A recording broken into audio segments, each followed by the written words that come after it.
Sounds cliche, but yes. A father is a son's first hero and a daughter's first love. Sa akin, simple lang. Para sa akin, isang ama yung gagawin ng lahat para makitaguhin ng pamilya. Magtuturo sa iyo kung ano yung tama sa mali at yung magsasabi sa iyo ng I'm proud of you, son, kapag nakakagawa ka ng mga achievements, at saka yung tatapik ng balikat mo pag may problema ka. Isa sa mga nagpo-provide din ng mga pangangailangan ng bawat anak. At ang isang tatay din ang nagiging ehemplo, tularan ng kanyang mga anak. Ang isang ama para sa akin ay leader ng tahanan kasi siya ang mag-lead sa buong family mula sa nanay at sa mga anak. At higit sa lahat, masasabi kang isang tatay kung alam mo kung paano i-encourage ang bawat isa. Okay, ikaw na.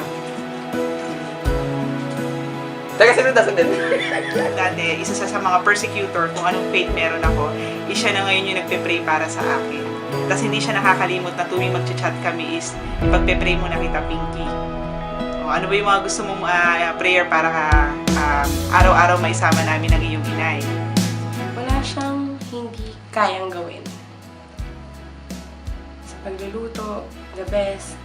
Sa paglalaba, lahat. Sa pag-aalaga. Dumadating na nga sa point na hindi na niya kami inuobligang gumawa kasi gusto niya lahat. Siya yung gagawa para sa amin. Kaya bata pa lang ako, wala akong ibang na-imagine na maging partner sa buhay. Kundi yung taong kagaya niya.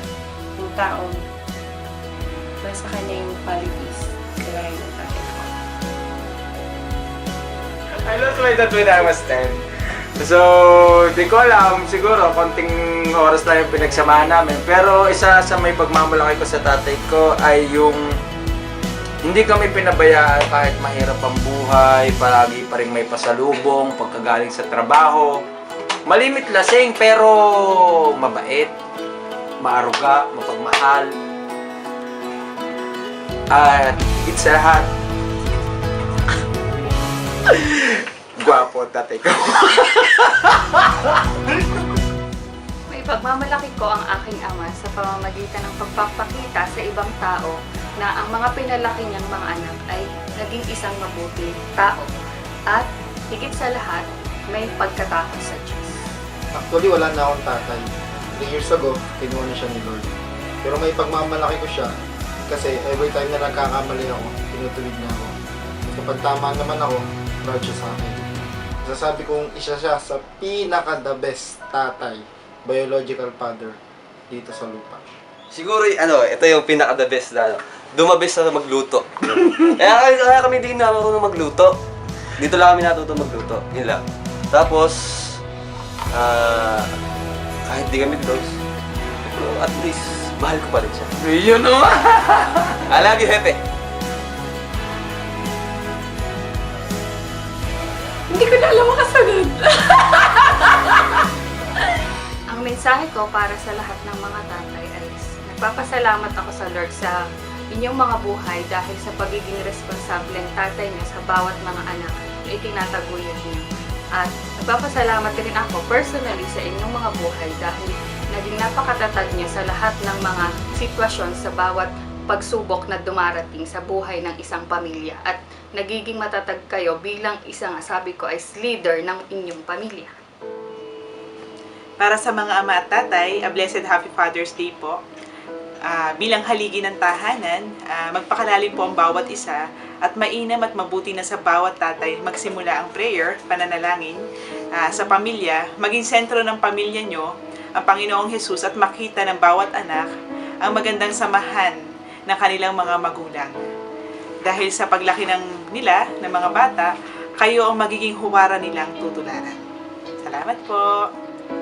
Mga tatay, advice ko lang, mapalad ang isang tatay na may takot sa Diyos. Bakit ko nasabi? Kasi yung takot na to, yung biyaya ng Diyos ang makapangyarihang kumikilos sa'yo. Biyaya ng Diyos na nagtuturo sa'yo kung ano ang purpose niya sa buhay mo. So, mga tatay, mahalin po natin ang ating mga asawa. Isang bagay na pinakamalaking bagay na pwede mong gawin sa anak mo ay mahalin mo ang nanay niya. Mensahe ko lang po sa mga tatay dyan out there. Tissue? Maging matatag lang kayo, matibay yung samahan nyo ng inyong pamilya. Sabi nga, kayo yung pundasyon ng isang bahay. And that's all. Thank you. Mayor!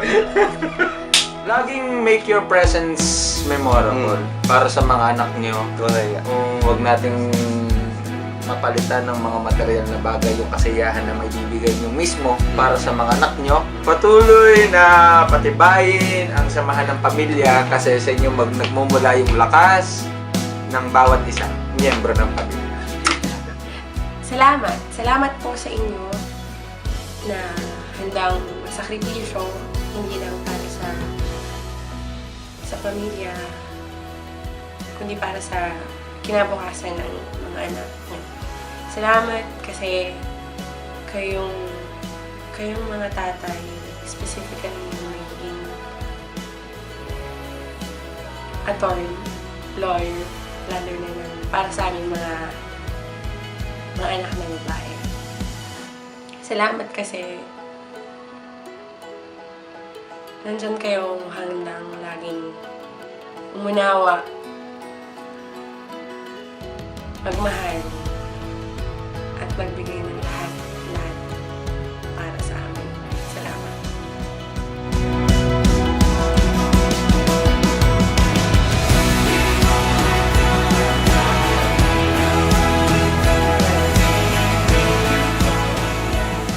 Happy Father's Day, Daddy. I love you. Happy Father's Day, Daddy. I love you. Thank you for taking care of me. I love you. And thank you for making my food every day.